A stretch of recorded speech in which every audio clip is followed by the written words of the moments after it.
परमात्मा। ओम श्री गुरुभ्यो नमः। ओम मातृशक्तये नमः।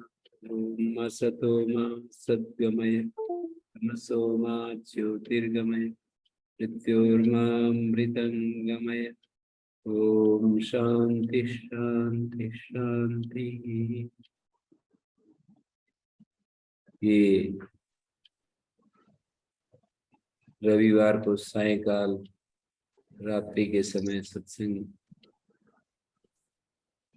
निरंतर चल रहा है। ये 10वीं कक्षा है। हम सब एक एक विषय को लेकर कुछ विचार करते हैं, आपस में आदान प्रदान, ज्ञान का आदान प्रदान। आज का विषय मन, मित्र या शत्रु। ज्ञान का आदान प्रदान मैंने कहा एक सरस्वती का महासमुद्र होता है और हमारा मन एक कमंडलू जैसा होता है। उस समुद्र में हम अपने मन में अपना अलग अलग जल भर करके और दूसरे के कमंडलू से अपने कमंडलू में और अपने कमंडलू से दूसरे के कमंडलू में जल पहुंचाते रहते हैं। और उस महासागर से भी, महासमुद्र से भी सीधे जल लेते रहते हैं। दो स्रोत होते हैं जल ग्रहण करने के। सरस्वती के सागर से भी लेते हैं, वहां पर शुद्ध जल मिलता है जिसको हम वेद समुद्र कहते हैं, जिसको हम भारतीय दर्शन शास्त्र या उपनिषद, श्रीमद् भगवत गीता, दर्शन, उपनिषद, स्मृति वचन कहते हैं। वो सरस्वती का महासमुद्र हमारे सामने होता है। उसमें अवगाहन करके उसमें अपने आप को शुद्ध निर्मल तो करते ही हैं। अपना जो कमंडलू है, मन रूपी कमंडलू या बुद्धि रूपी कमंडलू, अंतःकरण रूपी कमंडलू, जो भी नाम दें, नैयायिक लोग उसको आत्मा कह देते हैं, सांख्याचार्य उसको बुद्धि, और वेदांत में भी उसको बुद्धि अंतःकरण कह देते हैं। ज्ञान का अधिकरण न्याय शास्त्र में आत्मा को कहा गया और वेदांत में ज्ञान का अधिकरण बुद्धि को माना गया। आत्मा ज्ञान स्वरूप है, वो नित्य ज्ञान स्वरूप है। जो जन्य ज्ञान होता है, जितना भी ज्ञान जो शब्दों के माध्यम से हम प्राप्त करते हैं, सीखते हैं या दूसरे को सिखाते हैं या आदान प्रदान करते हैं ज्ञान का शब्दों के माध्यम से, वो सारा उस ज्ञान का अधिकरण बुद्धि होता है। मानी बुद्धि में वो ज्ञान ठहरता है, बुद्धि से ही दूसरे की बुद्धि में पहुंचता है, दूसरे की बुद्धि से अपनी बुद्धि में हम लेते हैं, विचार करते हैं, ठीक और गलत का निर्णय करके जब हमें समझ में आ जाता है कि ये सही है, तो हम उसको फिर अपने आचरण में लाने के लिए भी कोशिश करते हैं। अलग अलग स्तर से हम इसको ग्रहण किया करते हैं। उनको नहीं बताया तो यहाँ पर समझने की बात ये होती है कि वो जो सरस्वती का समुद्र होता है, वहां भावों की अशुद्धि नहीं होती, एकदम प्योर जल होता है, निरंतर उस अपनी पवित्रता में वो बना हुआ है, प्योर जल, शुद्ध जल। और उस जल को जब हम अपनी बुद्धि में लेते हैं तो हमारी बुद्धि में आते ही उसमें भावों की अशुद्धि होने आने लगती है। अलग अलग भाव उस ज्ञान में मिल जाते हैं और फिर जब हम आदान प्रदान करते हैं तो हमारे अशुद्ध भाव के सहित वो ज्ञान दूसरे के कमंडलों में, मानी मन बुद्धि में पहुंच जाता है और दूसरे का अशुद्ध ज्ञान हमारी मन बुद्धि में आ जाता है। तो ये एक कष्टकारी प्रक्रिया है। इस तरह से हम अशुद्ध ज्ञान के ग्राहक बन जाते हैं, अनजाने में ग्राहक बन जाते हैं। हम कोई नहीं जानता है, कोई नहीं चाहता है कि हमारे पास अशुद्ध ज्ञान हो, कोई नहीं चाहता है। कोई नहीं चाहता है कि हमारा ज्ञान अशुद्ध हो, कोई नहीं चाहता है कि मैं अशुद्ध ज्ञान बांटूं, दूसरे को अशुद्ध ज्ञान दे दूं। लेकिन अनजाने में ये प्रक्रिया चल रही होती है। अनजाने में हम एक दूसरे को अशुद्ध ज्ञान देते रहते हैं, लेते रहते हैं, और अशुद्ध ज्ञान का परिणाम बंधन होता है, दुख होता है। शुद्ध ज्ञान का परिणाम मुक्ति होता है, सुख होता है। शुद्ध ज्ञान मुक्ति प्रदान करने वाला होता है। तो ये बहुत आवश्यक होता है, बहुत सावधानी की जरूरत रखनी पड़ती है कि जब हम किसी से ज्ञान ग्रहण करते हैं तो भावों की अशुद्धि या ज्ञान की अशुद्धि, भाव अशुद्ध होंगे तो ज्ञान तो अशुद्ध हो ही जाएगा, लेकिन कभी कभी ज्ञान भी अशुद्ध होता है। भाव अशुद्ध होने से पवित्र ज्ञान भी, जैसे कि कोई पवित्र जल हो और उसमें कुछ कूड़ा करकट अनजाने में कुछ डाल दे कोई, तो वो शुद्ध जल भी अशुद्ध हो जाता है। शुद्ध जल में, शुद्ध जल तो शुद्ध रहता है, शुद्ध जल में अशुद्ध जल मिल जाए तो अशुद्ध हो जाए, अशुद्ध जल में शुद्ध मिल जाए तो अशुद्ध हो जाए। ये दो बात कही मैंने, शुद्ध जल में अशुद्ध जल मिल जाए या अशुद्ध जल में शुद्ध जल मिल जाए। तो अशुद्ध जल में मिला हुआ शुद्ध जल भी अशुद्ध हो जाता है, वो शुद्ध नहीं रह पाता।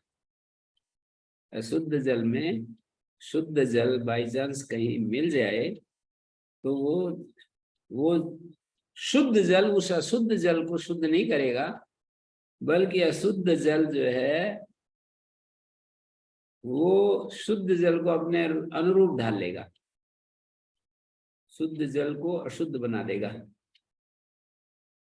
तो ज्ञान जो है वो शुद्ध और अशुद्ध दोनों प्रकार का होता है। उस ज्ञान में अशुद्ध और शुद्ध भाव भी मिले रहते हैं, और अशुद्ध भाव ज्ञान को अशुद्ध कर देते हैं। शुद्ध भाव, हमारे शुद्ध भाव अशुद्ध ज्ञान को भी शुद्ध करने की क्षमता रखते हैं। तो भावों की शुद्धि होना बहुत आवश्यक है, और भाव जो होते हैं उनका जो आधार होता है वो हमारा मन होता है, वो अंतःकरण होता है, बुद्धि होती है। बुद्धि निश्चय करने वाले अलग अलग, एक अंतःकरण नाम के तत्व को हम मन बुद्धि चित्त अहंकार अलग अलग नाम से भी पुकारते हैं, एक नाम से भी पुकारते हैं, दो नामों से भी पुकारते हैं, तीन नामों से भी पुकारते हैं, चार नामों से भी पुकारते हैं, एक नाम से भी पुकारते हैं। जैसे कभी कभी उसको चित्त कह देते हैं, कभी मन कह देते हैं, कभी बुद्धि कह देते हैं, कभी मन बुद्धि चित्त अहंकार कह देते हैं। एक ही तत्व को, मानी हमारे इस व्यक्तित्व में एक तो आत्म तत्व है और एक अनात्म तत्व है। अनात्म तत्व के बहुत सारे घटक है, आत्म तत्व के कोई भेद नहीं है, कोई घटक नहीं है, लेकिन अनात्म तत्व के बहुत सारे घटक हैं। अनात्म तत्व का एक घटक बुद्धि है, अनात्म तत्व का एक घटक अहंकार है, मन है, अनात्म के इंद्रियां हैं, अनात्म तत्व का एक घटक हमारे पंच तन्मात्र हैं, स्थूल भूत हैं, और उन स्थूल भूतों से बना हुआ ये पृथ्वी जल अग्नि जो दृश्यमान जगत है। अलग अलग शरीर हैं, अलग अलग पेड़ पौधे वनस्पतियां हैं, पशु पक्षी हैं, ये सब अनात्म के, मानी ये जो शरीर दिखाई देते हैं अलग अलग प्रकार के शरीर, छोटे से लेकर चींटे से हाथी तक, और भी बड़े बड़े डायनासोर आदि जीव जंतु विज्ञान की पहुंच में आ चुके हैं। वे सब के सब शरीर के स्तर पर अनात्म है। उन सब में आत्मा जो है वो तो चैतन्य है, लेकिन आत्मा से भिन्न जो शरीर हैं, स्थूल शरीर, सूक्ष्म शरीर, कारण शरीर, और जो स्थितियां होती हैं, जागृत, स्वप्न, सुषुप्ति, और जो पंच कोश होते हैं, अन्नमय कोश, प्राणमय कोश, मनोमय कोश, विज्ञानमय कोश, आनंदमय कोश, ये सब के सभी अनात्म में आते हैं, अनात्म स्वरूप में आते हैं। हम विचार करना चाहते हैं कि ये जो अनात्म का घटक मन है, वो मन हम सब का शत्रु है या मित्र है? वैदिक दृष्टि से यदि देखा जाए तो जीता हुआ मन हमारा मित्र है, और जिस मन को हमने जीता नहीं है। मन दो तरह का है, एक तो जीता हुआ मन और एक हारा हुआ मन। हारा हुआ मन क्या है? मन में जो इच्छाएं उत्पन्न होती हैं, जो संकल्प पैदा होते हैं, जो भावनाएं पैदा होती हैं, जो भी पैदा होती हैं, परिस्थिति जन्य पैदा होती हैं या किसी के संग से पैदा होती हैं, दूसरे लोगों के संग से पैदा होती हैं, परिस्थितियों से पैदा होती हैं, वे सब की सब मन में उत्पन्न होने वाली जो भावनाएं होती हैं, वे भावनाएं शुद्ध भी हो सकती है, अशुद्ध भी हो सकती है। जैसा हमारा संग होता है, जैसा हमारे ज्ञान के आधार शास्त्र होते हैं, जिन शास्त्रों के हम संपर्क में होते हैं, तो हमारा बुद्धि तो निश्चय करती है। अहंकार तो किसी भी प्राप्त वस्तु के साथ चैतन्य का जो एक रूपता होकर के और उसी प्राप्त वस्तु को अपना स्वरूप जो हम मान लेते हैं, वही अहंकार है। या दूसरों के द्वारा हमें कुछ कह दिया जाता है, आप तो बड़े सिद्ध महात्मा हैं, और हम मान लेते हैं कि हम तो सिद्ध महात्मा हैं। लोग कह रहे हैं, लोग हमको कहते हैं कि आप बड़े बुद्धिमान हैं, कोई कह देता है कि आपकी मोटी बुद्धि है। हम मान लेते हैं किसी के कहने से कि हमारी बुद्धि मोटी है, और किसी ने कह दिया हमारी बुद्धि सूक्ष्म है। ना किसी के कहने से बुद्धि सूक्ष्म होती है ना मोटी होती है, लेकिन हम मान लेते हैं, यही अहंकार है। हम स्वीकार कर लेते हैं कि हमारी दूसरों के द्वारा हमें दी गई जो उपाधियां हैं, दूसरे हमको अलग अलग उपाधियां देते रहते हैं। ये तो बड़े तपस्वी महात्मा है, और हम अपने को तपस्वी स्वीकार कर लेते हैं। ये तो बड़े धनाढ्य पुरुष हैं, और हम अपने को धनाढ्य मानने लगते हैं। ये तो बड़े कंगाल हैं, हम अपने को कंगाल मान लगते हैं। कोई व्यक्ति कितना भी धनाढ्य हो, पैसे हों, पर उसकी इच्छाएं यदि कोई दरिद्रो यस्य तृष्णा विशाला, शास्त्र तो ये कहता है कि दरिद्र कौन है? जिसकी विशाल तृष्णाएं होती हैं, जिसकी इच्छाएं विशाल होती हैं।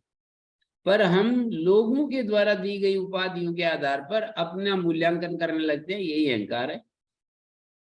लोग हमको पढ़ा लिखा कह दें तो हम पढ़ा लिखा हो जाते हैं, लोग हमको बिना पढ़ा लिखा कहते हैं तो हम बिना पढ़े लिखे हो जाते हैं, लोग हमको साहसी और हिम्मत वाले कहते हैं तो हम हिम्मत वाले बन जाते हैं, लोग हमको कायर, डरपोक, कुछ भी हमारे हाथ में नहीं रहता है। मतलब ये हुआ कि हमने अपना टेम्परामेंट का जो स्विच है दूसरों के हाथों में दे रखा है। हमारा वो टेम्परामेंट का जो स्विच है ना, वो दूसरों के हाथों में है।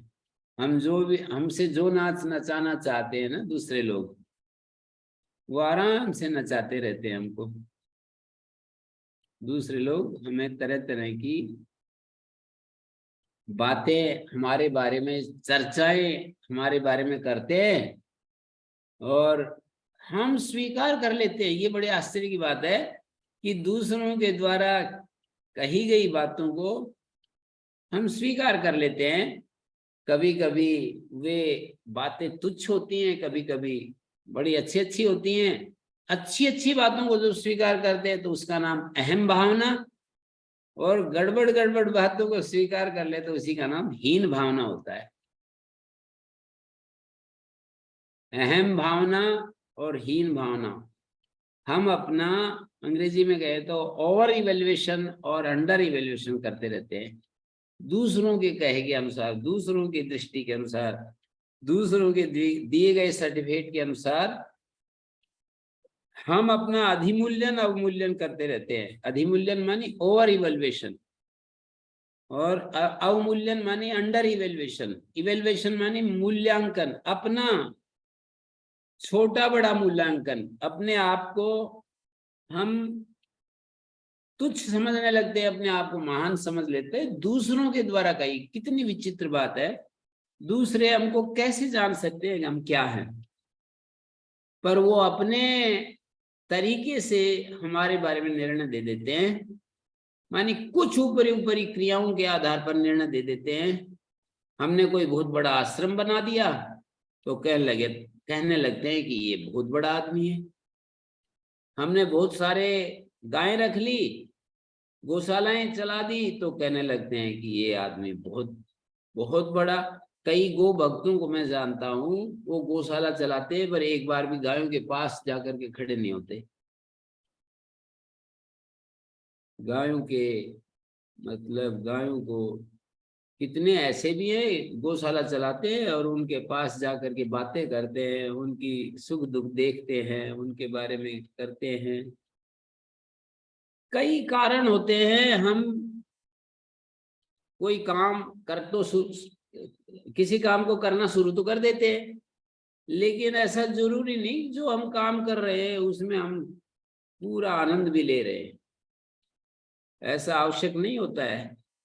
किसी काम के करने से हमारी यश कीर्ति, हमारी प्रशंसा होती रहती है, तो बेशक उस काम में हमारा रस ना आए फिर भी हम वो काम करते रहते हैं, क्योंकि वो जो कीर्ति का सुख है, सम्मान का जो सुख है, वो हमें लगाए रहता है, जोड़े रहता है उसके साथ। तो मैं बार बार उस बिंदु पर आना चाहता हूं कि मन हमारा मित्र है या शत्रु है, इस बात को कैसे देखें। शास्त्र की आंखों से ही देख सकते हैं। हमारी बुद्धि तो कितनी सी है, छोटी सी बुद्धि है। हम तो कोई कह दे अरे मन बड़ा शत्रु है, इसकी मत चलने देना, ये तुम्हें कहीं का नहीं छोड़ेगा। मन बड़ा शत्रु है, मन बड़ा छलावा है, बड़ा धोखेबाज है, बड़ा दुष्ट है, बड़ा नीच है, ये इसकी मत चलने देना, नहीं तो तुम कहीं के नहीं रहोगे।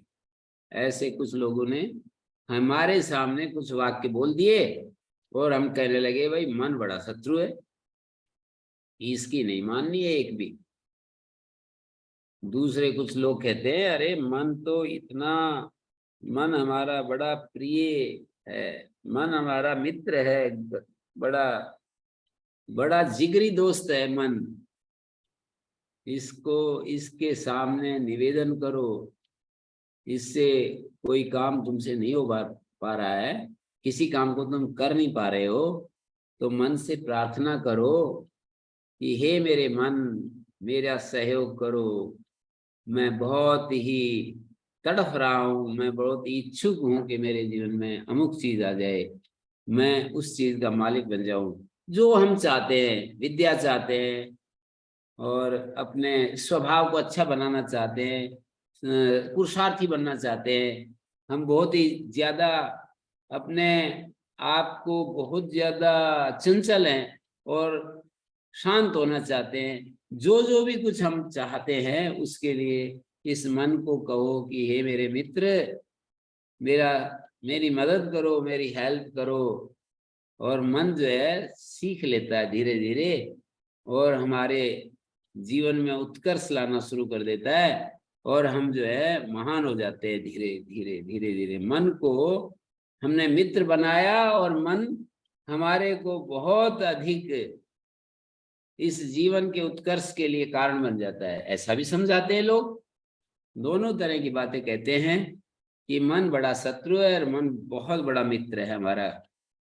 तो वैदिक ऋषि तो मन को मित्र ही कहते हैं, पर ये बात जरूर कहते हैं कि वो ये उपमा जरूर देते हैं कि मन मित्र है। और देखिए 6 मंत्रों में ही कितना बड़े बड़े शब्द बोले गए हैं। और भी छुटपुट मंत्रों में ये कहा है कि मेरा मन जो परम में स्थित है, मेरा मन जिसके द्वारा घन घोर कर्म किए जाते हैं, वही मन मेरे को शांति भी दे सकता है। परमात्मा ने मन राम की ज्योति हमारे इस शरीर रूपी घट में स्थापित की है। मन नाम की ज्योति हमारे शरीर रूपी घट में उन्होंने जलाई है। और ये मन जो है बहुत गड़बड़ भी काम कर देता है। यैव शस्त्रिजे घोरम तैव शांतिरस्तु न। इसको यदि खुला छोड़ दे, मानी मन किसी स्वामी का सेवक है ना, मन कोई ना उसको हम अच्छा कह सकते हैं ना बुरा कह सकते हैं। मन तो एक ऐसी चीज है, जैसे हम होते हैं वैसे ही मन होता है। हम अच्छे होते हैं तो मन अच्छा होता है, हम खराब होते हैं मन भी खराब हो जाता है। मन हमारा एक सेवक की तरह है। सेवक यदि प्रशिक्षित है, सेवक के अंदर अच्छे संस्कार डाले हैं, सेवक को अच्छे से सिखाया है, तो वो सेवक स्वामी का आज्ञाकारी होता है और उसके बहुत बड़े बड़े बड़े कार्य सिद्ध करता है। वो बहुत ज्यादा उसका लाभ और हित भी करता है। और यदि सेवक को ट्रेनिंग नहीं दी जाती, सेवक जो है वो कहीं भी जाए, कहीं भी सोए, कहीं भी कुछ बोले, कुछ भी किसी के साथ व्यवहार करे, ऐसा यदि हमारा सेवक मन रूपी सेवक ऐसा हो जाए, तो वही हमारे को, हम बेशक उसके स्वामी हैं पर हम बहुत ही हमारा अहित हो जाता है। तो मन मित्र या शत्रु, इसका मतलब ये हुआ मन मित्र है, पर जब जितम जगत के मनोहीन, इस संसार में जितम जगत के, इस संसार में किसने इस दुनिया को जीत लिया? जिसने मन को जीत लिया। मन को जीतने का मतलब यही होता है कि ये हमारा मन यदि जैसा ज्ञान हमें सुझाव देता है वैसा ही यदि हम आचरण करते हैं, जैसा हमने शास्त्र में पढ़ा है, महापुरुषों के संग में सीखा है, वैसा ही यदि हमारा मन हमारे को सहयोग देता है, सहयोग प्रदान करता है, तो उस स्थिति में मन हमारा मित्र होता है। और अपने हिसाब से मन यदि हमारा, अपने हिसाब से हमारा मन है, उस पर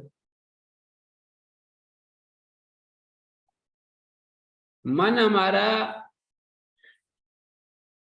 अपने हिसाब से, माने वो प्रशिक्षित नहीं होता है और वो इधर उधर संसार की चीजों को देख करके प्रभावित हो जाता है और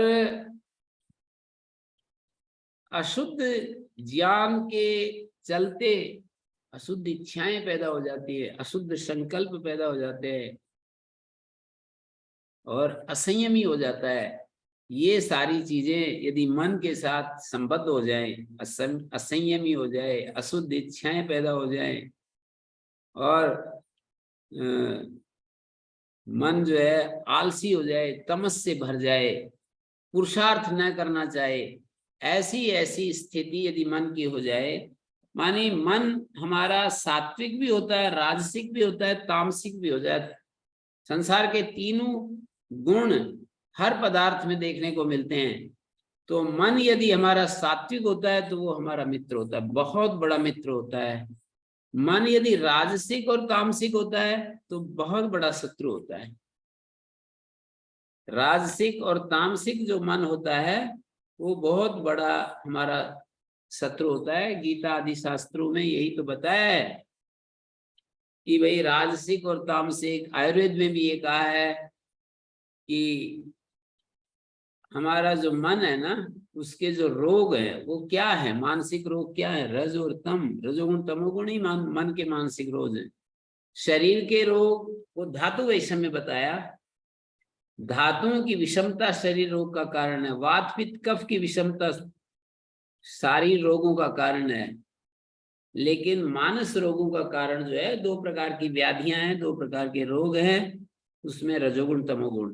कुल मिलाकर के ये निष्कर्ष आया कि रजोगुण तमोगुण, मन का जो रजोगुण तमोगुण युक्त स्थिति है मन की, वो हमारी शत्रु रूप अवस्था है। मन हमारा शत्रु बन करके हमारे साथ रहता है, और यदि हमने मन को सात्विक बना लिया तो वही मन हमारे मित्र बन करके हमारा सहयोग करता है। ये एक बात मैंने इतनी देर में कही, ये इस पर आपको विचार करना है कि मन सात्विक कैसे बने और कैसे राजसिक तामसिक बन जाता है।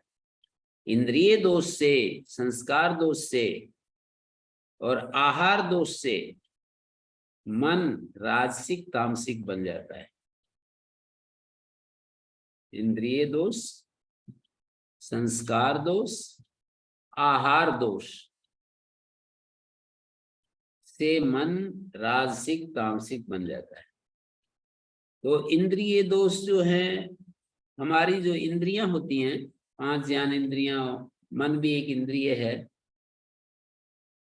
वेदांत के अनुसार मन को एक अलग इंद्रिय नहीं मानते, 5 ज्ञानेंद्रियों को भी यदि हम इंद्रिय कहें तो इंद्रिय दोष से, छांदोग्योपनिषद का ऋषि हमको समझाता है कि आहार शुद्धो सत्व शुद्धि, सत्व शुद्धो ध्रुवा स्मृति, स्मृति लंबे सर्व ग्रंथि नाम मोक्ष, विप्र मोक्ष। जब हमारा आहार शुद्ध होता है तो अंतःकरण शुद्ध हो जाता है, मन शुद्ध हो जाता है। सत्व शुद्ध हो ध्रुवा स्मृति, जब हमारा अंतःकरण शुद्ध हो जाता है तो हमारी जो स्मृति है वो शुद्ध हो जाती है। हमारी जो स्मृति है वो ठहर जाती है, स्मृति भ्रंश नहीं होती। याद ना रहे चीजें, अच्छी अच्छी चीजें सुनी हुई, अच्छी अच्छी पढ़ी हुई चीजें याद ना रहे तो हम क्या लाभ लेंगे उनसे। अभी मैं इतनी सारी बातें करता हूँ, आपको 1 घंटे बताऊं, और बाद में पूछेंगे भाई आज क्या क्या बातें सुनी, और आपस में आप कहने लोगे भाई बात बड़ी अच्छी अच्छी थी। तो बोले बताओ ना कुछ 1-2। बोले देखो ये नहीं कर पाएंगे हम, बात बहुत अच्छी थी, आनंद आ गया, पर आप पूछते हो कि बताओ क्या बताया, तो बोले ये तो नहीं बता सकते। तो जब आपको याद नहीं, स्मृति में नहीं वो चीजें, तो वो तो ऐसा ही हो गया कि बस ठीक है, उतनी देर आपका मनोरंजन हो गया। कोई मनोरंजन वाइन से करता है, कोई मनोरंजन गपशप लड़ा कर करता है, कोई व्यायाम के द्वारा करता है, कोई खेत में काम करके करता है।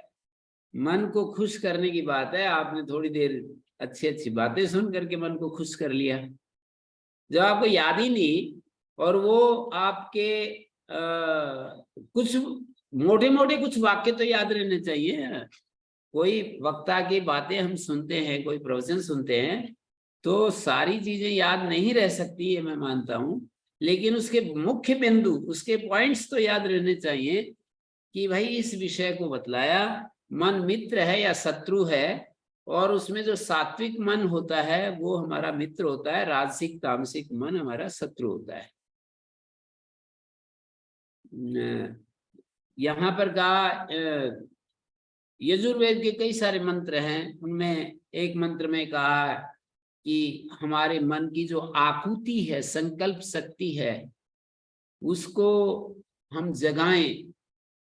जगी हुई हमारी संकल्प शक्ति हमारे को सहयोग देती है, हमारे जीवन को निरंतर उत्कर्ष की तरफ ले जाती है। तो मन की एक शक्ति है, उसका नाम आकुति नाम दिया यजुर्वेद के 39वें अध्याय में, या आखिरी अध्यायों में कहीं पर। तो उस आकुति को हम जगाएं, संकल्प शक्ति को जगाएं। बोले संकल्प शक्ति कैसे जागती है? कोई भी नियम है, जिस चीज को आप पाना चाहते हो उसकी आवश्यकता महसूस करो।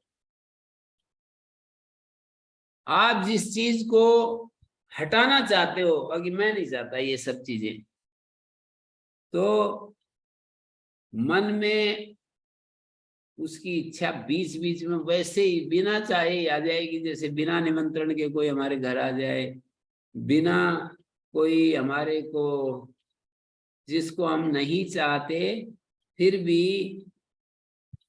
कई बार ऐसा होता है कि किसी को हम बिल्कुल नहीं बुलाना चाहते और वो आ जाता है, तो फिर वो हम प्रसन्न नहीं थे उसको देख, ये क्यों आ गया। हमें नहीं, हमारी आवश्यकता नहीं, उसको किसी भी कारण से नहीं है, हमारी आवश्यकता नहीं है, और हम जो है चले जाएं उसके बिना बुलाए, उसको प्रसन्नता नहीं होती, परेशानी होती है। तो ऐसे ही हमारे मन में अवांछित चीजें बिना बुलाए यदि आती हैं तो हमें प्रसन्नता थोड़ी होती है, परेशानी होती है।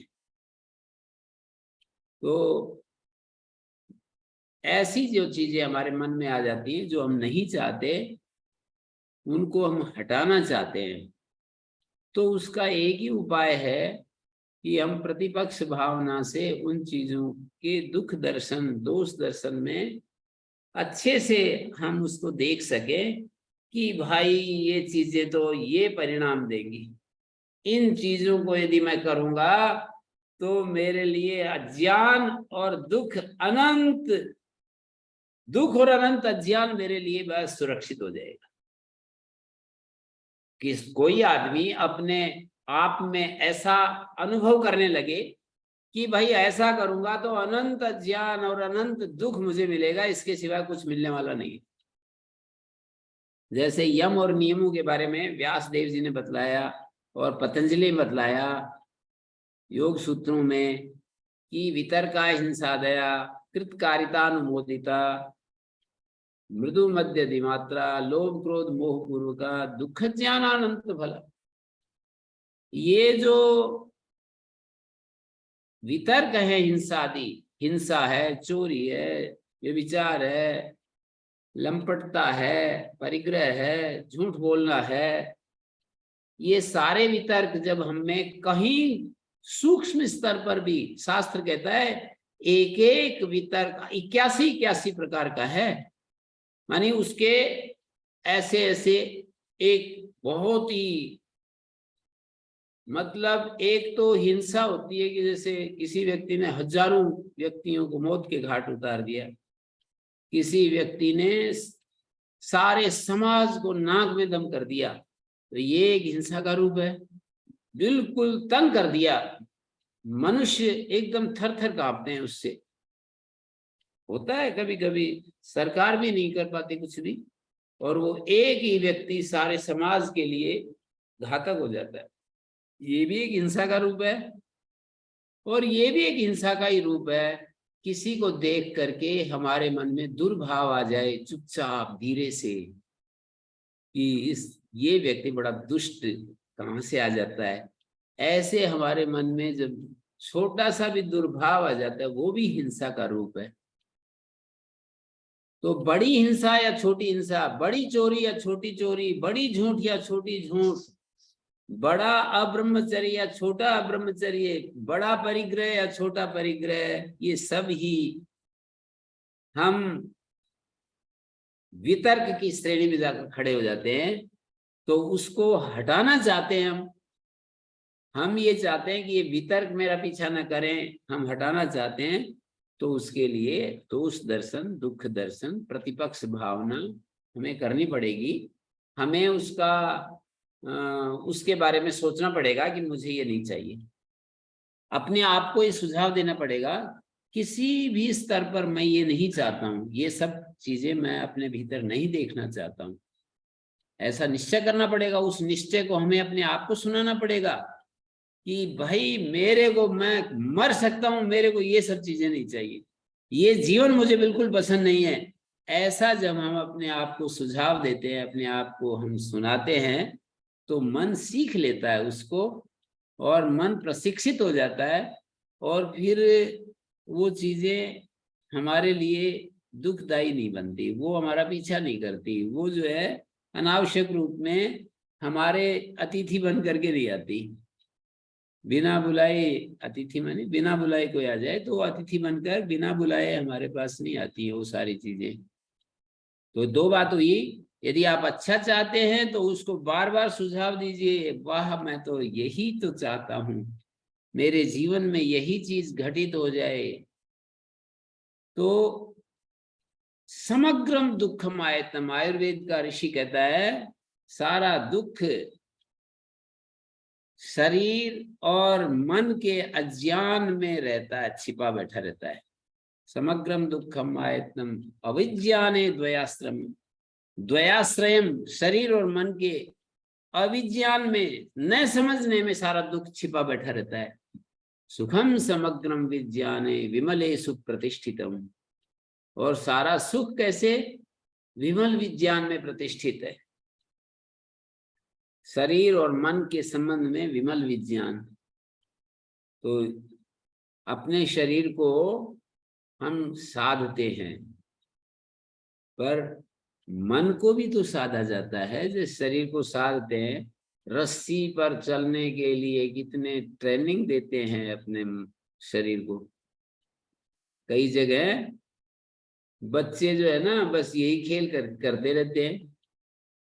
वृंदावन का जो परिक्रमा मार्ग है उस पर लगा करके दो पाल खोल गाड़ करके, और बच्चे रस्सी के ऊपर अपना चलते रहते हैं। आने जाने वाले का मनोरंजन होता है, किसी के मन में भाव आ जाता है तो उनको पैसा देते रहते हैं।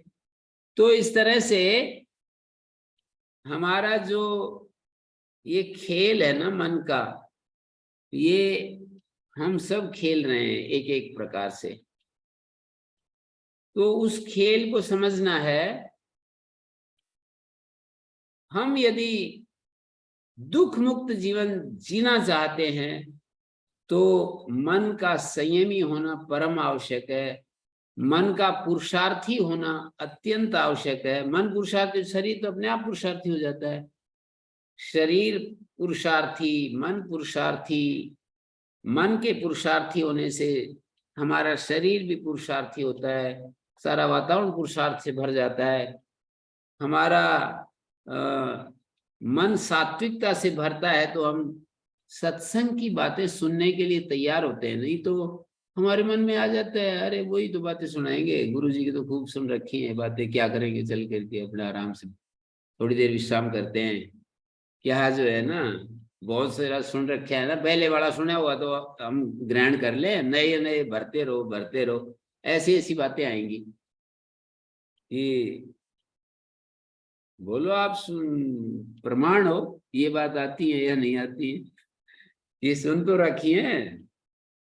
और एक एक व्यक्ति ऐसे भी है, मैं आपको बताऊं, सच्ची बताऊं, उन्होंने कहा हमें कि आपको 4 घंटे रोजाना हम नियम से सुनते हैं, कम से कम 4 घंटे सुनते हैं आपको, यूट्यूब वगैरह से 4 घंटे सुनते हैं। और ये कहते हैं 11 साल से सुन रहे हैं, एक एक व्यक्ति ऐसे कहता है 11 साल से सुन रहे हैं।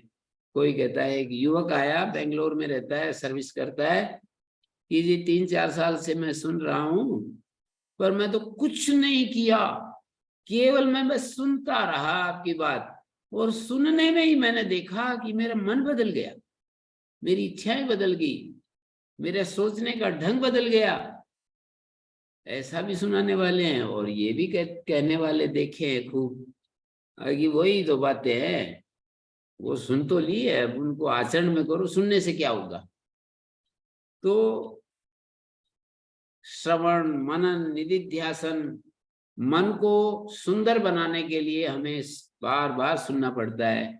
गप लड़ाते हैं तब बिल्कुल भी हमारे के मन में नहीं आता, अरे यही बातें कितनी 1000 बार कर ली, अब यही करते चले जाएंगे क्या, इनको छोड़ो ना, ऐसे मन में नहीं आता। और बैठे बैठे वो कहते हैं यहाँ की ग्रामीण भाषा में धमीड़े मारते रहते हैं। पर मतलब ये सत्संग की बात, शास्त्र की बात और अच्छी महापुरुषों की बात, मुझे तो कोई महापुरुष जैसे मान लीजिए, कोई महापुरुष मुझे, मैं तो बहुत ही एक अच्छा श्रोता हूँ। नारनौल कोई महापुरुष आए हैं और मुझे पता लग गया कि ये बड़े वो है, शीलवान महात्मा हैं, बड़े सौम्य महात्मा हैं, बड़े ज्ञानी पुरुष हैं, तो मेरे को तो बिल्कुल संकोच नहीं होता, चला जाता हूँ। वो एक कोई बाई जी थी, मैंने सुना कि वो 25 साल से अन्न जल वगैरह कुछ नहीं ग्रहण करती। तो मैं कई बार गया उनसे मिलने के लिए, और ऐसे बैठता था, वो ऐसे आसन पर बैठती थी ऊपर और मैं नीचे बैठता था। फिर एक कोई मित्र जो है ना पिलानी से, उधर उनको भी मैंने बुला लिया। फिर बाद में वो कहने लगे कि ये गुरु जी, ये आप क्यों इन लोगों के पास जाकर के, आप नहीं जानते ये बातें जो ये बताती है, ये बातें आप नहीं जानते हो? तो मैंने कहा फिर क्या बात है, अपनी बात कोई दूसरा सुना दे तो और अच्छा लगता है ना। पिता को बालक पिता की सिखाई हुई बातें यदि सुनाने लगे, बार बार बोलने लगे, तो कितना आनंद लेता है पिता। तो इसमें क्या है, शास्त्रकारों ने हमको अच्छी अच्छी बातें कभी सुना दी और उन्हीं बातों को दूसरा सुनाए, तो हमें हर्षित होना चाहिए कि देखो मतलब सही बात है, ये भी ये बात कह रहा है, वो भी वो बात कह रहा है, वो भी वो बात कह रहा है। श्री अरविंद ने कहा एक जगह कि मैं जब इस मार्ग में आया तो मेरे मन में बार बार ये विचार आता था कि ये सारे के सारे ऋषि मुनि झूठे नहीं हो सकते। एक तरफ से सब के सब एक ही बात गा रहे हैं कि संसार के मूल में सच्चिदानंद है। सबके सब एक ही रट लगा रखी है, सबके सब तो भाई झूठे नहीं हो सकते। ऐसा मैंने निश्चय किया। तो मन को जो है जब स्वाध्याय से प्यार होता है, सुनने से प्यार होता है, मन में जब उत्साह होता है, सात्विकता इसी का नाम है। मन में उत्साह होता है, संस्कारों में शुद्धता होती है, सबका भला सोचते हैं, सर्वे भवन्तु सुखिनः सर्वे सन्तु निरामया, सब प्रसन्न रहें, सब आनंद में रहें, सब खुशियों से भरे रहें, किसी का अहित करने का मन में भाव नहीं आता है, सबका भला सोचते हैं और सबका सहयोग करना चाहते हैं, अपनी इंद्रियों पर विजय प्राप्त करना चाहते हैं। ये सारी बातें यदि हमारे मन में आती हैं तो मन सात्विक होता है, और सात्विक मन हमारा मित्र होता है। राजसिक तामसिक मन हमारा शत्रु होता है निश्चित रूप से। तो देखो इनमें मंत्रों में कैसे कैसे कहा है, एन कर्माण्यपसो मनीषिणो यज्ञे कृणवन्ति विदुथे सुधीरा। यज्ञ में और विदथ में, शांति के समय और युद्ध समय में ये मन ही हमारा सहयोग करता है। मनीषी लोग, धीर पुरुष, इस एन कर्माणि, जिस मन के सहयोग से कर्म करते हैं, अपसह, तीन बातें कही, अपसह मानी कर्मशील लोग, और अपसह मनीषिणा धीरा, यत प्रज्ञानमुत चेतो धृतिश्च, जो प्रज्ञान है, चेता है, धृति है, ये मन की विशेषताएं बतलाई हैं कि वो ज्ञान से युक्त है, वो चेतना से युक्त है, वो धृति शक्ति से युक्त है। ऐसा ऐसा मेरा मन है, वो मुझे शिव संकल्पों से मेरा मन भरा रहे, जिससे ये सारे सप्त होता यज्ञ का विस्तार होता है। एन यज्ञस्तायते सप्त होता, ये सप्त होता यज्ञ जिस मन के सहयोग से ही होता है। शुभ कर्म सारे के सारे मन के सहयोग के बिना नहीं हो सकते। वो मेरा मन हमारे जीवन में उत्कर्ष लाने वाला हो, शिव संकल्पों से भरा रहे। जिस मन में ऋग यजु साम प्रतिष्ठित हैं, वो मेरा मन शिव संकल्पों से भरा रहे।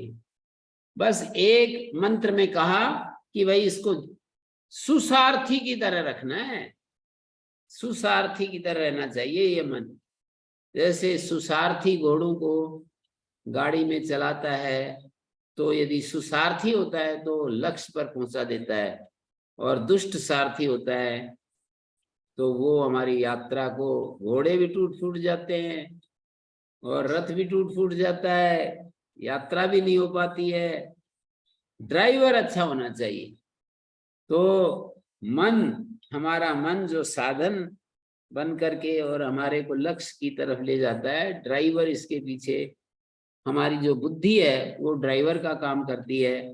और वो बुद्धि यदि सही दिशा में मन को ले जाती है, मन को सही गाइड करती है, मन को सही नियंत्रित रखती है, मन जो है लगाम की तरह है और बुद्धि सारथी की तरह है। इंद्रियां घोड़े जैसे हैं और इंद्रियों के विषय मार्ग हैं। ये सब निरंतर हम चल रहे हैं। तो मन हमारा इस प्रक्रिया से आगे बढ़ रहा है, इस अध्यात्म की यात्रा को पार कर रहा है। कुल मिलाकर के मैंने बहुत सारी बातें अब याद भी नहीं रहती हैं, तो उनका सार जो है ना आपको बतला दिया कि सात्विक मन हमारा मित्र है, राजसिक तामसिक मन शत्रु है। राजसिक तामसिक मन क्या होता है? चंचल होता है, आलसी होता है। मतलब राजसिक मानी चंचलता से भरा हुआ, ये चित्र देख लूं, नाच तमाशे देख लूं, वहां चल, उस मूवी को देख लूं, इसको देख लूं, उससे बात कर लूं, ये राजसिक मन है। और तामसिक मन का मतलब बिल्कुल एकदम से निष्क्रिय पड़ा रहता है, कुछ भी करना नहीं चाहता है, जीवन में उत्कर्ष की तरफ देखता ही नहीं है कि मुझे उत्कर्ष चाहिए, ऐसे भाव ही नहीं आते। मैं इस जीवन को नहीं पसंद करता हूं, ऐसा मन में नहीं आता है। आलसी मन में, तामसिक मन में, तो वो हमारा शत्रु होता है।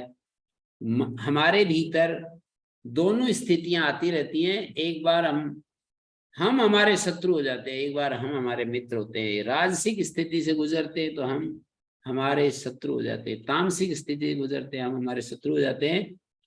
किसी का कुछ प्रश्न है तो मेरे ख्याल में आप रख सकते हैं। और मन में आप कोई बड़े, शंका हो तो आ जाइए।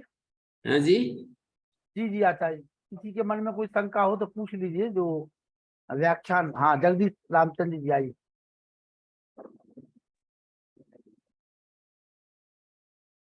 पूछिए जगदीश जी। जी नमस्ते आचार्य जी। जी जी।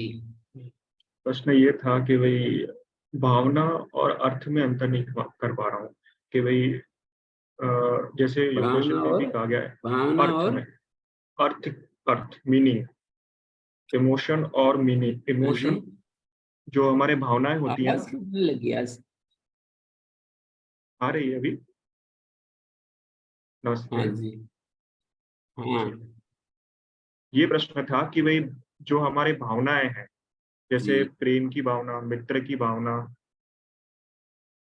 जी, घृणा की भावना, पॉजिटिव हाँ नेगेटिव इमोशंस। हाँ, तो ये इमोशंस और एक होता है अर्थ, मीनिंग, तर्क, उसमें बैलेंस कैसे करें कि हमको भावना नियंत्रित करनी है और कभी तर्क करना है, कभी भावनाशील रहना है, कभी अति संवेदनशील हो जाते हैं, कभी ज्यादा तर्क हो जाते हैं, तो बैलेंस कैसे करके चलें?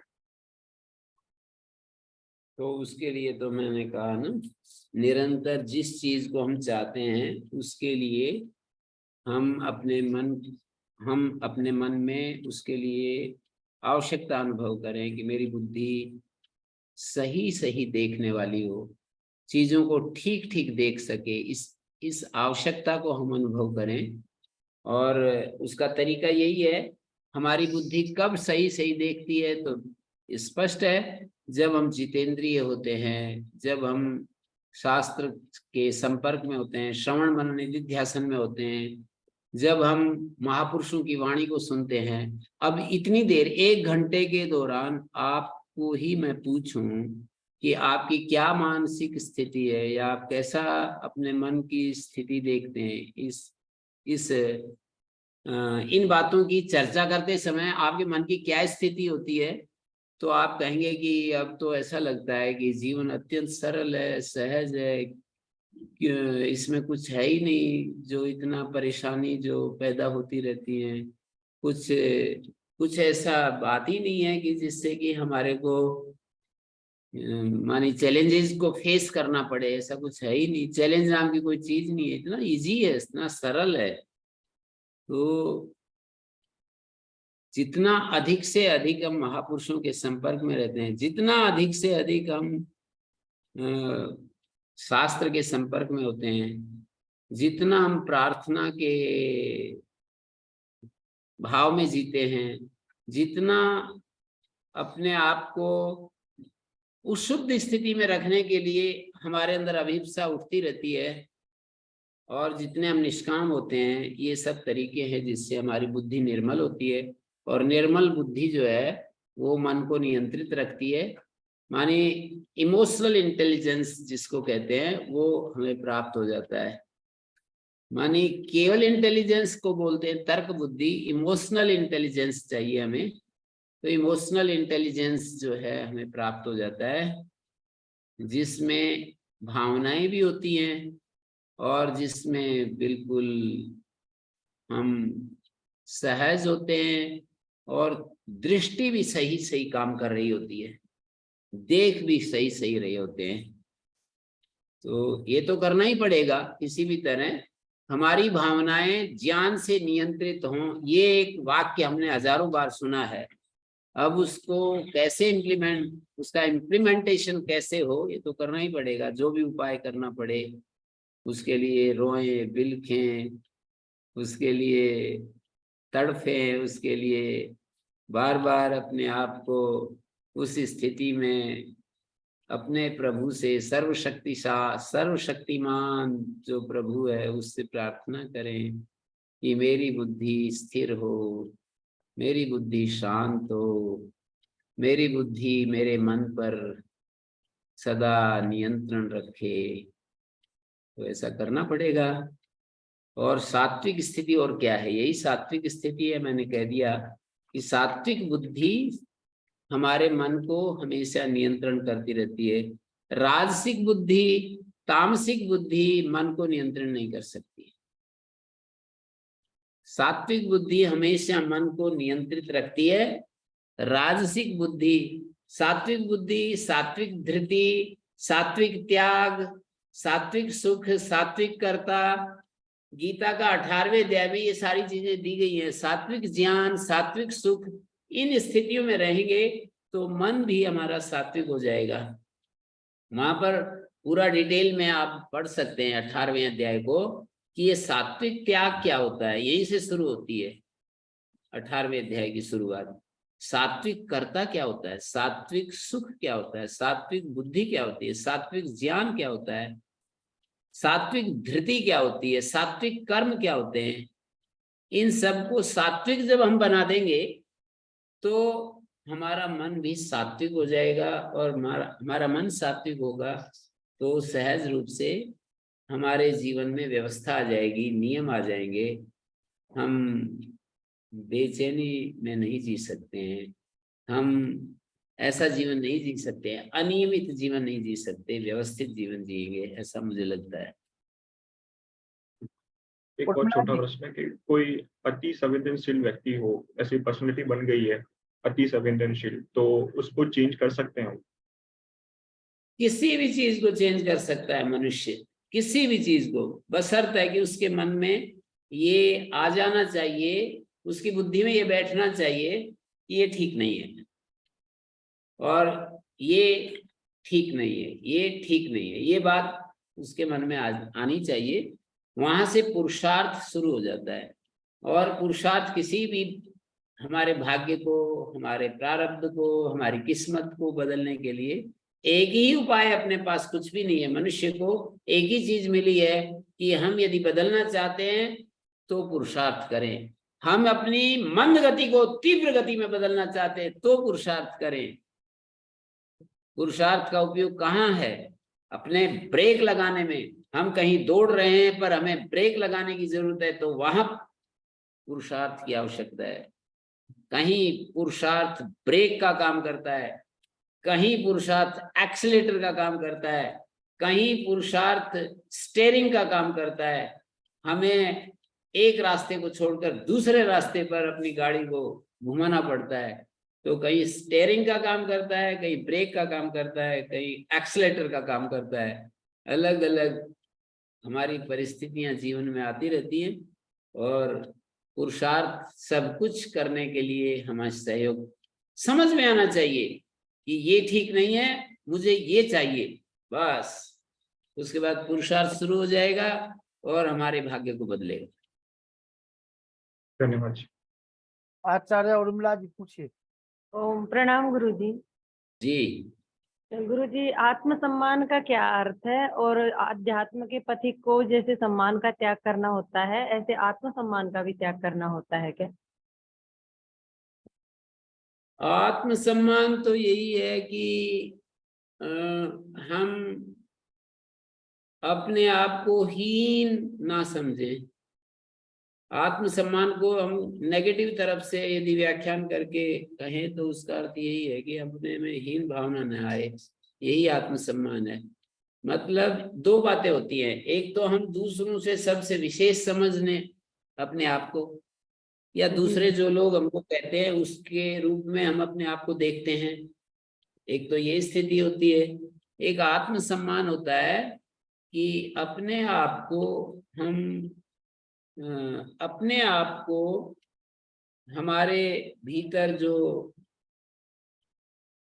बुद्धि तत्व है, ऋषियों का जो विचार है वो बह रहा है, ऋषियों का जो दृष्टि है हमें प्राप्त है, तो उसका आदर करना ही आत्मसम्मान है।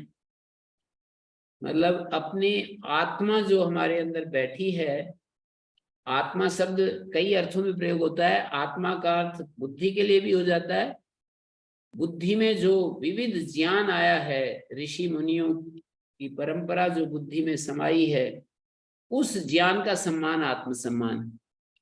चेतन जो आत्म तत्व है उसका सम्मान यही होता है कि हम अपने आप को जो अनात्म तत्व है उससे विमुख करें और आत्मा विमुख रहें, ये आत्मसम्मान है। आत्मा विमुख रहें ये आत्मसम्मान है, और जो अनात्म चीजें हैं उनसे विमुख रहें ये आत्मसम्मान है। तो इस तरह से इस चीज को हम देख सकते हैं, अनात्म से विमुख रहना और आत्मा विमुख रहना, ये आत्मसम्मान है।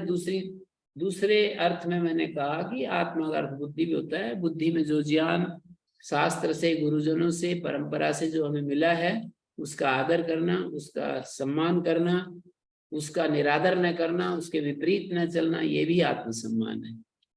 गुरुजी, जैसे लोग ये अर्थ करते हैं कि आपके अंदर जो योग्यता है उसका लोग सही रूप में उपयोग कर रहे हैं, समझ रहे हैं, नहीं समझ रहे हैं, नहीं समझ रहे हैं तो आपका आत्मसम्मान नहीं है, तो ये वाली व्याख्या फिर गलत है ना? नहीं, ये तो लोग अपनी अपनी करते ही हैं। अब मैं तो क्या कहूँगा, मतलब मैं तो इसको क्या कहूँ कि लोग क्या करते हैं। लोग तो अच्छा ही करना चाहते हैं, पर जैसा उनकी समझ है कर रहे हैं। पर जो मैंने समझा है वो मैंने बता दिया, और कोई धन्यवाद समझेगा वो भी बता देगा। हैं, जी गुरु। मुझे जो समझ में आया मैंने रख दिया अनिल जी है। पूछिए। आदरणीय आचार्य जी, सादर नमस्ते। साथ जी, ही डॉक्टर राकेश कुमार आर्य जी, लखनलाल जी और पुरुषोत्तम मुनि जी को भी नमस्ते। सभी आर्य जनों को नमस्ते। आचार्य जी, आपने मन के विभिन्न पक्षों के बारे में बड़ा अच्छा व्याख्यान दिया। मेरे इसमें दो शंकाएं थी मेरे मन में कि एक तो किसी संकट के समय में मनुष्य को मन की बात माननी चाहिए या मस्तिष्क की बात माननी चाहिए, और दूसरी ये कि बचपन में हम पढ़ा करते थे कि science is a good servant but a bad master.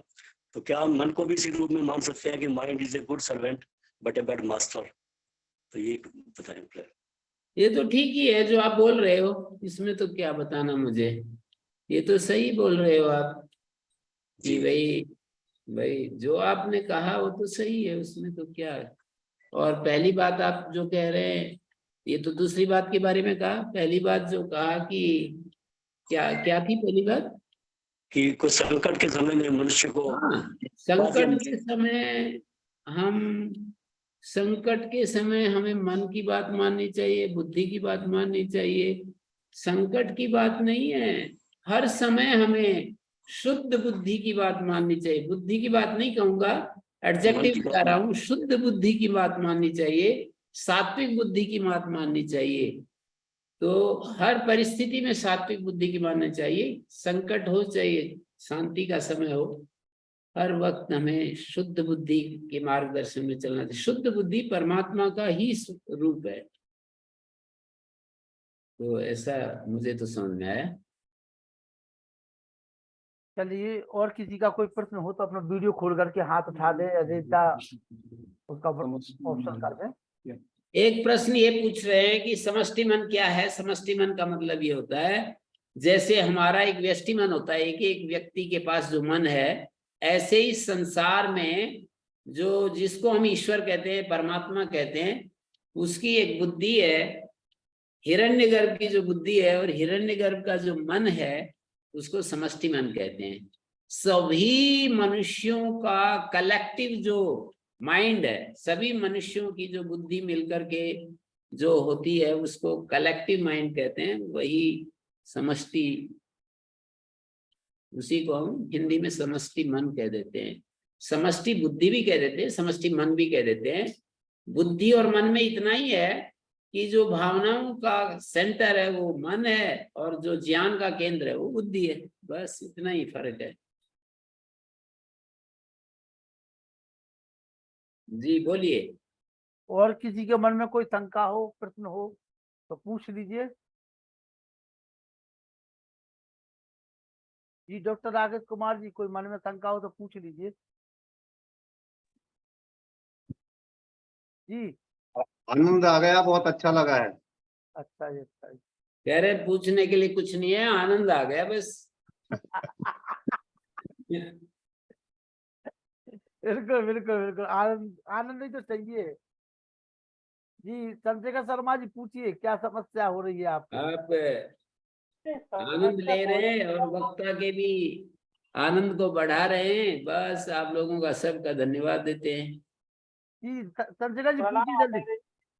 हाँ हाँ, मैंने वो प्रश्न लिखा है, मन बुद्धि चित्त अहंकार चारों एक ही चीज के दो चार नाम है या एक ही के चार भाग हैं? थोड़ा इसमें ये आवाज साफ नहीं आ रही।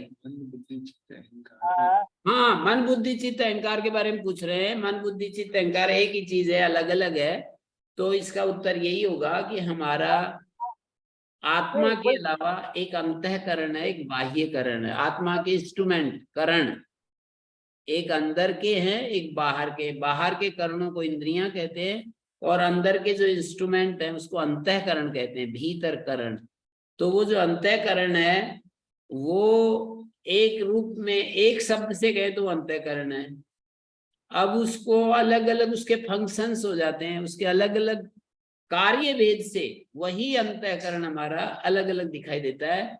जब वो निश्चय करता है तो वही बुद्धि के रूप में कह दिया जाता है। जब संकल्प करता है तो मन के संकल्प या संशय आदि, भय करता है, संकल्प करता है, संशय करता है, लज्जा करता है, तो मन कह दिया जाता है। वही जब अपने किसी ने हमको कुछ कहा और उसको हमने स्वीकार करें, अपने आप को वैसा ही मानना शुरू कर दिया, तो वो वही तत्व अहंकार कह दिया जाता है। किसी ने हमको कोई उपाधि दी, किसी ने कोई सर्टिफिकेट दिया, किसी ने कोई हमको कुछ अच्छे अच्छे शब्द बोल दिया, बुरे बुरे बोल दिए, ये बेकार आदमी है, और हम भी उसको वैसा ही मान लेते हैं। अच्छा, मैं बेकार आदमी हूं, मतलब यदि ना माने तो हम क्यों प्रतिक्रिया करेंगे? किसी के बेकार कहने से हमने अपने आप को बेकार नहीं माना हो तो हम प्रतिक्रिया क्यों करेंगे? बोलता रहेगा वो, क्या दिक्कत होगी? तो किसी के द्वारा अच्छा या बुरा हमें बता दिया जाता है और हम उसको स्वीकार करके अच्छे बुरे अपने आप को मानने लगते हैं। तो ये सारा अहंकार का खेल चलता है। कुछ भूतकाल की स्मृतियों के रूप में जब हम वो अंतःकरण काम करता है तो उसको चित्त कह देते हैं। संस्कारों का जो आश्रय बनता है तो उसको चित्त कह देते हैं। तो तत्व तो एक ही है, पर कार्य भेद से वो अलग अलग नाम को प्राप्त हो जाता है। वही तत्व मन बुद्धि चित्त अहंकार अलग अलग नामों में बढ़ जाता है। आचार्य जी वो ये कह रहे हैं कि मन बुद्धि चित्त अहंकार एक ही बात है, तो बुद्धि मन पर नियंत्रण कैसे करें? हाँ, मन पर नियंत्रण तो सात्विक बुद्धि ही कर सकती है। बुद्धि को सात्विक करना चाहिए, मन पर नियंत्रण करेगी। और बुद्धि को सात्विक करने के लिए शास्त्र, गुरुजन और बहुत ज्यादा विचार करना, और संस्कार दोष से, संग दोष से, आहार दोष से बचना, ये सारे उपाय करने पड़ेंगे। आहार दोष से बचना, संग दोष से बचना, और विचार दोष से, और संस्कार दोष, इन सब दोषों से बचाएंगे और अपने आप में अंतर्मुख रहेंगे तो बुद्धि सात्विक होती जाएगी, और वैसी बुद्धि मन को नियंत्रित करती है। अरुण प्रताप जी पूछे। जी गुरु जी, मेरा प्रश्न ये है कि जैसे हमारा जो भी सारे सुख है वो ज्ञान में होता है, कि हमारे न मन में है, न बुद्धि में है, न शरीर में है, तो सारे सुख ज्ञान में होता है। तो ज्ञान किसको कहेंगे? क्या शास्त्रों का अध्ययन ही ज्ञान है, या फिर ज्ञान को जरा परिभाषित करेंगे आप गुरु जी? हाँ, ज्ञान का मतलब क्या है? ज्ञान एक प्रमेय पदार्थ है। वहां पर जो न्याय दर्शन में 12 प्रमेय गिनाए हैं, आत्मा, शरीर, इंद्रिय, ज्ञान, मन, प्रेत्य भाव, प्रवृत्ति, दोष, फल, दुख, अपवर्ग, ये 12 प्रमेय गिनाए हैं। प्रमेय का मतलब जानने के विषय। हमारे द्वारा जो जानने योग्य विषय होते हैं वो 12 हैं, और उनमें ज्ञान को भी लिया है उन्होंने। आत्मा को भी एक प्रमेय पदार्थ रखा, शरीर को भी, इंद्रियों को भी, विषयों को भी, इंद्रियों के जो विषय हैं उनको भी, और ज्ञान को भी, मन को भी, और पुनर्जन्म को भी, और प्रवृत्ति, दोष, फल, दुख, अपवर्ग, ये 12 प्रमेय बताए हैं उनमें ज्ञान। तो ज्ञान क्या होता है?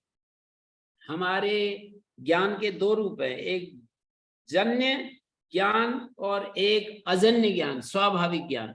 स्वाभाविक ज्ञान तो आत्मा का स्वरूप है, वो सदा से एक रस है, सदा उसी रूप में रहता है, कभी न बढ़ता है कभी न घटता है। लेकिन जो ज्ञान जन्य ज्ञान है, मैं ज्ञान बोल रहा हूं, जन्य ज्ञान है, वो हमारा शास्त्र के अनुसार निर्मित होता है।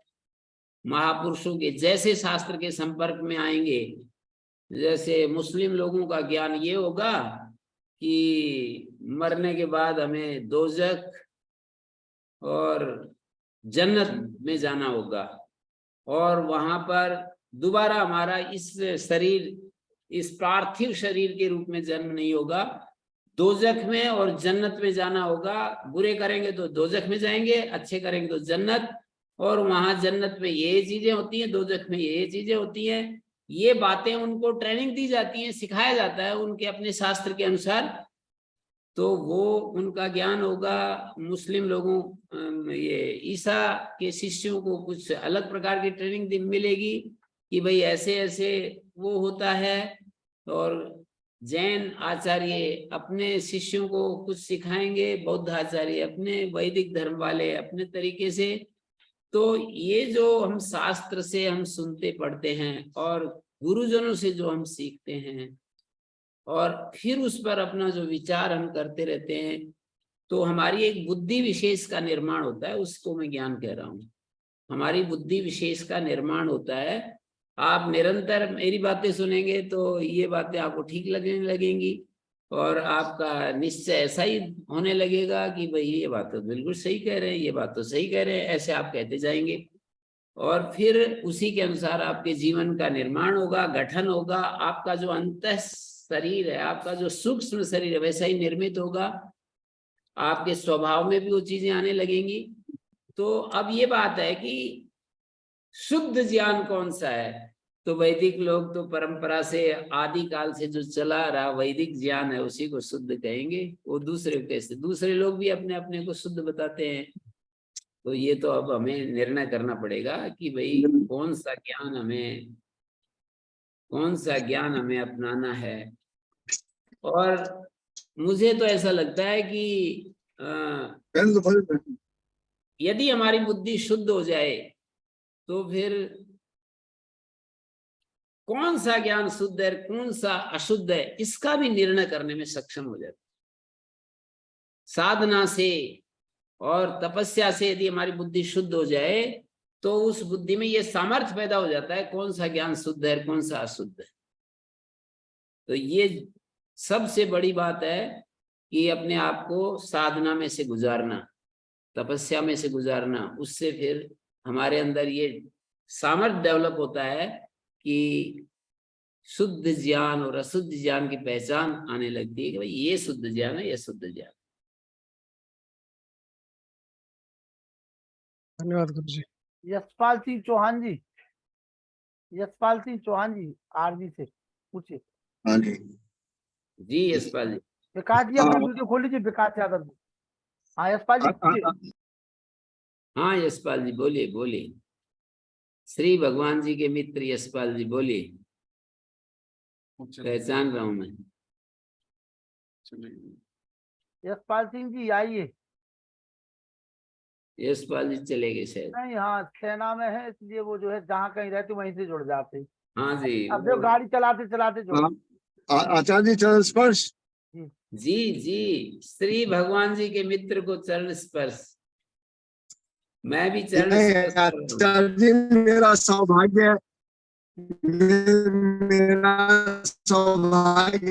आवाज कट रही है, समझ में चरण नहीं स्पर्श आ करूं, रही। दर्शन भी करूंगा मैं। आचार्य जी मेरा ये निवेदन है कि जब हमारी चेतना है, चेतना और आत्मा जब तक चेतन शरीर रहेगा तभी तक हमें सुख दुख का अनुभव होता है। अगर चेतना नहीं रहेगी तो जिसमें ना दुख का ना सुख का कोई भी आभास नहीं होता है, ना अपनों का आभास होता है ना दूसरों का आभास होता है। तो अगर आत्मा है तो आत्मा ही अगर मेरे को सुख दुख का अनुभव कराती है तो जो मेरी ज्ञानेंद्रिया और कर्मेंद्रियां हैं ये चेतना के अधीन मुझे कराती हैं या आत्मा के अधीन कराती हैं? वो तो अभी नाम में ज्यादा झंझट नहीं पड़ो, नाम आप भी रख लीजिए, वस्तु तत्व समझ में आना चाहिए। आप चेतना कह दो आत्मा कह दो उसमें क्या फर्क पड़ता है, पर चेतना का मतलब एक ज्ञान में सत्ता है, उसके प्रकाश में हमारे को बुद्धि आदि सब कार्य करते हैं और उससे हमें पता लगता है कि ये ठीक है गलत है। शुद्ध बुद्धि होनी चाहिए, बार बार मैं बल दे रहा हूँ शुद्ध बुद्धि के ऊपर, नहीं तो फिर वो शास्त्र तो सारे के सारे यूं कहेंगे कि जी हमारा सही है हमारा सही है हमारा सही है। मोहम्मद साहब भी यही कह रहे हैं कि भाई मैंने जो कहा है वो बिल्कुल सही है, हमारे वैदिक ऋषि भी यही कहते हैं। फिर निर्णय कौन करे? तो ये तो सारे ग्रुप बने हुए हैं, मोहम्मद साहब वाले कहेंगे हमारा ज्ञान सही, वैदिक धर्मी कहेंगे हमारा ज्ञान सही, जैन आचार्य अपने को सही बताएंगे, बौद्ध आचार्य अपने को सही बनाएंगे। अब मैं एक उपाय बता रहा हूं कि अपनी बुद्धि को शुद्ध करें तो फिर सही गलत का अपने आप सही सही पता लग जाएगा। बुद्धि को शुद्ध करें, बुद्धि शुद्ध जितना उन सारे शास्त्रों में जो मूल संदेश हैं वो एक ही मिलेंगे, सभी सत्य को बल देंगे। सभी महर्षि दयानंद ने भी सत्यार प्रकाश में यूं कहा कि 1000 लोगों के पास जाकर के पूछो, जिस बात को सब मानते हैं वो धर्म, और जिस बात को कुछ मानते हैं कुछ नहीं मानते हैं वो उनका अपना अपना, पर जिसको सब मानते हैं वो धर्म है। तो ये बड़ी अच्छी बात उन्होंने कही है। तो हमारी बुद्धि शुद्ध तब होगी जब हम देख सकेंगे कि देखो ईशा का ग्रंथ बाइबल भी यही कह रहा है, कुरान भी यही कह रहा है, जैन आचार्य भी यही कह रहे हैं, बौद्ध भी यही कह रहे हैं, वैदिक धर्म में भी यही कह रहा है, और उन मूल सत्यों को हम अपने स्वभाव में बनाएं, स्वभाव में लाएं, तो फिर हमें पता लग जाएगा कि भाई सत्य क्या है। धीरे धीरे। विकास यादव जी पूछिए। प्रणाम आचार्य जी। जी विकास। आचार्य जी आदमी मन के लेवल पर ज्यादा देर तक टिक क्यों नहीं पाता? जैसे मैं किसी चीज को प्राप्त करने के लिए बेकरार रहता हूँ और जैसे वो चीज मिलती है वो बिल्कुल गौण से लगने लग जाती है। हाँ, ये तो मन की एक स्वाभाविक गति है कि जब तक कोई चीज हमें प्राप्त नहीं होती है तब तक वो उसके लिए इच्छा रहती है, प्राप्त होने के बाद प्राप्ति समाप्ति। ऐसे हमने भी सुना है कि कोई चीज हमें प्राप्त होती है तो वो फिर उसके प्रति उपेक्षा होने लगती है, वो ध्यान ही नहीं रहता है। जब तक प्राप्त नहीं होती है तो बार बार उसी में हमारा मन खोए रहता है। तो ये तो एक मन की अपनी एक है उसकी टेंडेंसी। कोई नहीं, उसको तो मन की टेंडेंसी को समझ करके हमें उसके पीछे नहीं जाना, अपने मन को शुद्ध करना चाहिए, ज्यादा से ज्यादा बुद्धि को शुद्ध करना चाहिए। शुद्धि पर जो बल देंगे, शुद्धि को अपने जीवन का आदर्श समझेंगे, शुद्धि की आवश्यकता महसूस करेंगे, उनका जीवन का उद्धार हो जाएगा। कम पढ़े लिखे भी हों चाहे ज्यादा पढ़े लिखे हों, कम उम्र के हों ज्यादा उम्र के हों, बूढ़े हों या जवान हों, शुद्धि पर बल देंगे। शुद्धि से साधना की शुरुआत होती है।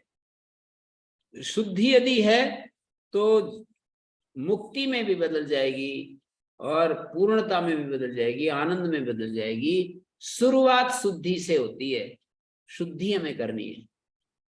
जी तो बाकी तो चीजें होती रहती हैं, उनमें ज्यादा झंझट नहीं है कि क्या करें क्या नहीं करें। शुद्धि की शुरुआत कर दो। बाहरी शुद्धि होती है, एक अपने अंदर की शुद्धि होती है, नालियों की शुद्धि और स्थान की शुद्धि और अपने मन की शुद्धि, इंद्रियों की शुद्धि, शरीर की शुद्धि। और किसी के मन में, मन से लेकर के सब खुश हो गए हैं। सब अब हम आनंद जय बोल आनंद देते हैं। आनंद में है, सब लोग आनंद में है। सब आचार्य जी सब सब आनंद की में। प्राप्ति कर रहे हैं इस समय। जी जी, आपका प्रयास से सब आनंद ले रहे हैं। आप निमित्त बने हुए हैं इस ज्ञान यज्ञ के प्रसाद को वितरण करने में। आप निमित्त बने हुए हैं। निमित्त तो बने हमारे आचार्य गोपाल जी। आचार्य गोपाल जी नहीं मिले होते तो आपके दर्शन हमें नहीं हो पाते। जी जी जी जी जी, ठीक तो है। हम तो आचार्य गोपाल जी के भी आभारी हैं। और किसी के मन में कोई शंका हो तो पूछ लीजिए, बाद में 8 दिन लगेंगे फिर आपको। अभी तो अभी पूछ लेंगे आप, फिर 8 दिन का इंतजार करना पड़ेगा। हाँ, 7 दिन फिर आया क्या है। हाँ कोई बहुत लंबी अवधि थोड़ी है। 7 दिन में फिर आ गए हम हाँ। आपके बीच में। चमन महाराज जी कुछ पूछ रही हैं। चमन जी बताइए। अच्छा, आनंद आ रहा है, पूछना नहीं है कुछ? चमन जी भी कह रही कि आनंद आ रहा है बस। जी जी, चलिए माता चंद्रकांता जी पूछना है कुछ? ये भी लखनलाल जी, मैं तो गुरु जी को शत शत नमन करती हूँ। जितने भी वक्ता आते हैं बहुत ज्ञानी है, लेकिन गुरु जी के प्रवचन से जो आनंद आता है, ऐसे लगता है कि हम मुक्ति धाम का आनंद प्राप्त कर रहे हैं। राकेश जी ने भी कह दिया, पहले राकेश जी ने भी कह दिया कि आनंद आ रहा है। मुझे तो बहुत आता है आनंद। मुझे तो ऐसे लगता है कि मैं स्वर्ग में पहुंच गई आपको हूँ। उनसे ज्यादा आ रहा है कि कम आ रहा है? हैं? राकेश जी से ज्यादा आनंद आ रहा है कि कम आनंद आ रहा है? मुझे तो बहुत ज्यादा आता है। अच्छा तो चलिए ठीक है। और किसी के मन में कोई शंका हो तो अति अधिक, अति अधिक। जी जी जी, ईश्वर करे ये आनंद बना रहे सबका। अरुण प्रताप जी आइए आइए आइए, नौजवान तभी तो आपसे जुड़ते जी हैं, इसलिए सारा जी, पुण्य। मैंने पूछा था प्रश्न, मैं ऐसे प्रश्न पूछ चुका हूँ, मतलब अन्य उसमें, लेकिन फिर से पूछता हूँ गुरुजी। गुरुजी, ये हमारा जो सुख की जो लाइक जो अभी सुख की जो कंडीशन है, जो अभी सुख की अवस्था में है, वो निरंतर नहीं रहता है, वो टूट जाता है वो क्रम। तो आपने उत्तर दे चुके हैं, यूनिवर्सल प्रॉब्लम है, इसलिए इसको ज्यादा माइंड मत करो। यूनिवर्सल प्रॉब्लम है ये एक, it's a universal problem, so don't mind it. जी गुरुजी, कृपया वैसा इसमें ज्यादा परेशान ना हो। अपने बुद्धि को, अपने मन को शुद्ध करें। अगली बार शुद्धि के बारे में ही हम चर्चा करेंगे, आज हम यही रोकते हैं। अगली बार शुद्धि के ऊपर फिर विचार करेंगे। बिल्कुल, क्योंकि शुद्धि, मन का जो है सबसे ज्यादा लोगों का मन ही भटक रहा है और मन को शुद्ध करने की जरूरत है। जी आता है। रामचंद्र जी पूछिए, फिर से आ गए हैं। ठीक। हाँ जी, आचार्य जी, अभी आपने बोला जैसे कि आप साधना करिए और बुद्धि सात्विक हो जाएगी और आपको सत्य और सत्य में पता चल जाएगा। तो साधना की सही विधि क्या हो सकती है? एक दिन इस विषय पे भी बहुत सारी साधनाएं हैं, बहुत सारे संप्रदाय हैं, साधना शुद्ध तरीके से कैसे करें? नहीं, वो तो बताया है कि हम अपने मन को, अपनी बुद्धि को शुद्ध ही करना है। चर्चा करेंगे आपने, ठीक है, धन्यवाद आपका। आप जो चाह रहे हैं वैसा ही करेंगे। धन्यवाद। ओम द्यौः शांतिरंतरिक्षं शांति, पृथिवी शांतिरापः शांतिरोषधय शांति, वनस्पतय शांतिर्विश्वे देवाः शांतिर्ब्रह्म शांति, सर्वं शांति शांतिरेव शांति, सामा शांतिरेधि। ओम शांति शांति शांति। गुरु जी को सादर चरण स्पर्श। धन्यवाद, धन्यवाद सबको, नमो नमः।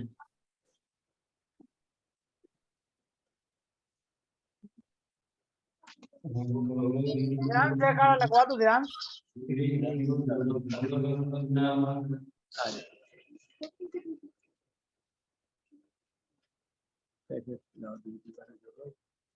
बोलो बोलो।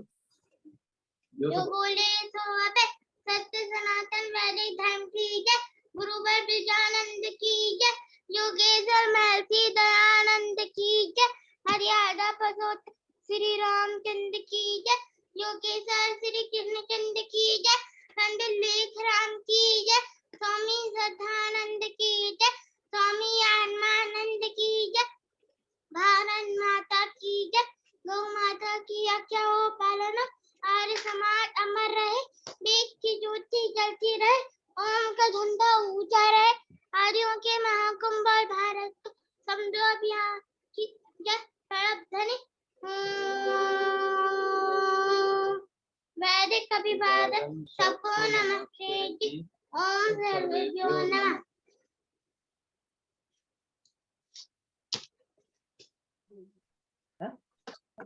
जी सभी को शुभ रात्रि, सादर नमस्ते। कल मुलाकात करते हैं आप सभी से हंसते हंसते।